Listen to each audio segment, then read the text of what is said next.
Chapter 7. The Music Competition. Tony worked and worked.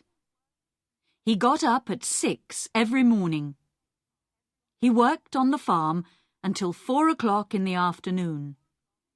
But every minute of the day, music filled his mind. At 4 o'clock, he cycled to his piano lesson with Mr. Gordon. He practiced until 7 o'clock. Then he cycled back to the farm for supper. After supper, he read Mr. Gordon's music books. Often he fell asleep at the kitchen table. At night, while he slept, his mind was still full of music. Small black notes danced in front of his eyes. When he woke up, the music was still there. Tony lived in a world of music. The leaves fell from the trees. Winter came. It was dark when Tony got up in the mornings. It was dark when he cycled to his piano lesson. And it was dark when he cycled back to the farm again. Sometimes it snowed. Then he had to walk to and from the school, but he never missed a lesson. "How's the boy getting on?" the farmer asked Mr. Gordon one day. "Very well," said the teacher, "but he's too quick for me. Soon he'll need a real teacher." Spring came, and the trees were green again. "There's a music competition in the town on June the 12th, said Mr. Gordon one evening. "Can I go and listen?" asked Tony. "No," said his teacher. "I will go and listen. You are going to play in the competition." "But I can't do that. I need to practice more. I'm not ready," said Tony. "You will be ready," said his teacher quietly. Mr. Gordon was a kind old man, but he made Tony practice for 4 hours every day. Another boy helped Mr. Wood on the farm while Tony practiced for the competition. "2 weeks to go before the competition," said Mr. Gordon one evening. "Look, this is the programme." The programme was big and beautiful and expensive. Tony looked for his name. He found it. Anthony Evans, aged 15, piano.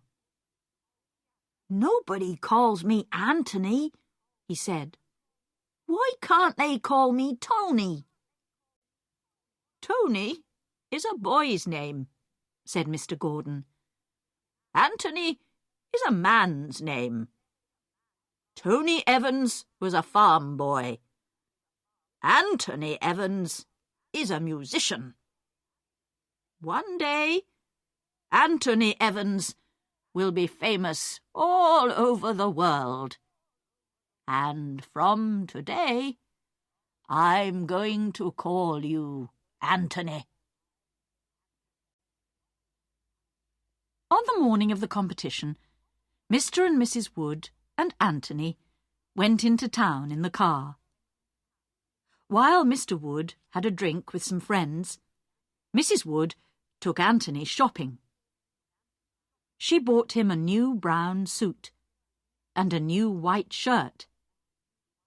Then she took him into a shoe shop. And Pip's father sold her some new shoes for Anthony. They were beautiful shoes.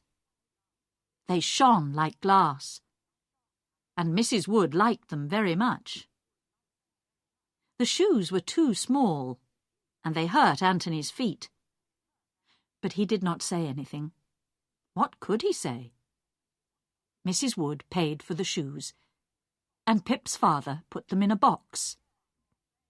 "I hear you're playing in the music competition tonight," he said to Anthony. "I saw your name in the programme. Anthony Evans. It sounds wonderful. Good luck."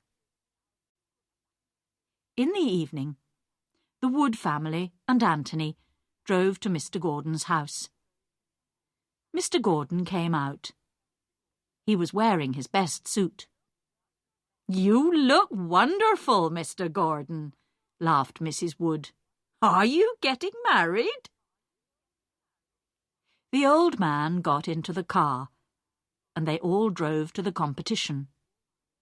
The Woods went to their seats, but Mr. Gordon took Anthony through the stage door. He took him to a room behind the stage.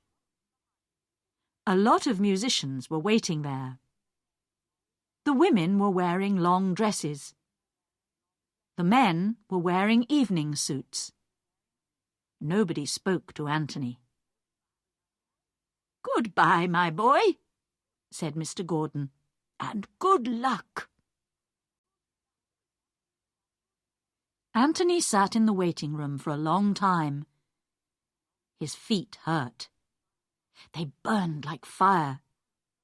His hands felt cold. They were shaking. From a long way away, he heard the sound of a piano. Every few minutes, a man came in and called someone's name. After a long time, the man came in and said, "Mr. Evans, please." Anthony did not move. Nobody usually called him Mr. Evans. "Mr. Anthony Evans, please," said the man again. "Come along. We haven't got all night." Anthony got up. "Oh, my feet hurt," he thought. He followed the man up some stairs. "I'm walking like Charlie Chaplin," he thought. "Everybody will laugh at me." He walked onto the stage and sat down at the big piano. The dark wood shone like glass. He could see his face in it. He turned round and looked at the sea of faces. He could not see the Wood family. He could not see Mr. Gordon. But suddenly, Anthony felt their love and their kindness. His feet stopped hurting. His hands stopped shaking. He touched the piano. It was much bigger than the old piano in the classroom. The keys looked very clean and new. He wanted to touch them. "Well," he said to himself, "of course I want to touch them. That's why I'm here." And he began to play. He forgot about himself. He forgot about all the strange people in the theatre. And he just played for his friends. He played for Mr. and Mrs. Wood. He played for Linda. He played for Mr. Gordon. And he played for old Mrs. Lark. "Where are you now, Mrs. Lark?" he thought. "Do you remember Tony Evans? You gave us a lot of happiness, Mrs. Lark. Thank you. Thank you." His hands flew over the piano keys. Beautiful sounds filled the theatre. "He's going to win the competition," Mr. Gordon said to himself. "And this is the happiest day of my life." And Anthony won the competition. He knew that he was the winner because he saw his photograph in the newspaper the next day. But he could not remember anything about it. All he remembered was his feet. When he got out of the car, he could not walk. His new shoes hurt him too much. Mr. Wood helped him into the kitchen, while Mrs. Wood filled an old tin bath with warm water. Linda took Anthony's shoes off, His feet were very hot and red. He put them in the warm water. "This is wonderful," he said. "You've won!" shouted Mrs. Wood.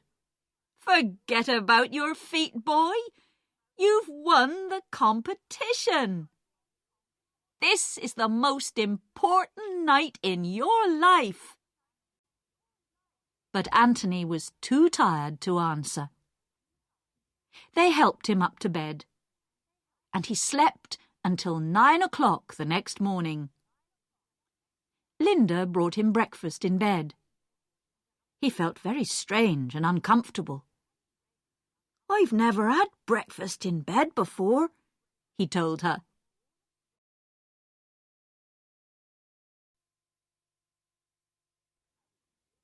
Chapter 8. The end of the story. Sir Anthony Evans turned to me. "That competition was the start of wonderful things for me," he said. "I went to the College of Music for 3 years. Of course, I worked hard, but I enjoyed every minute. I always went back to the farm for my holidays. And one summer, when I was 20, I asked Miss Linda Wood a very important question.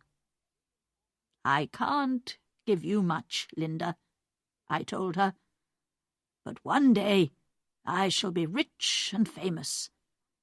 Then I'll come back again, and I'll ask you to marry me.' She gave me a long, loving look. Then she laughed. 'Oh, Anthony,' she said, 'don't wait until you're rich and famous. Ask me now.' So I did, and here we are. We've been married for 60 years.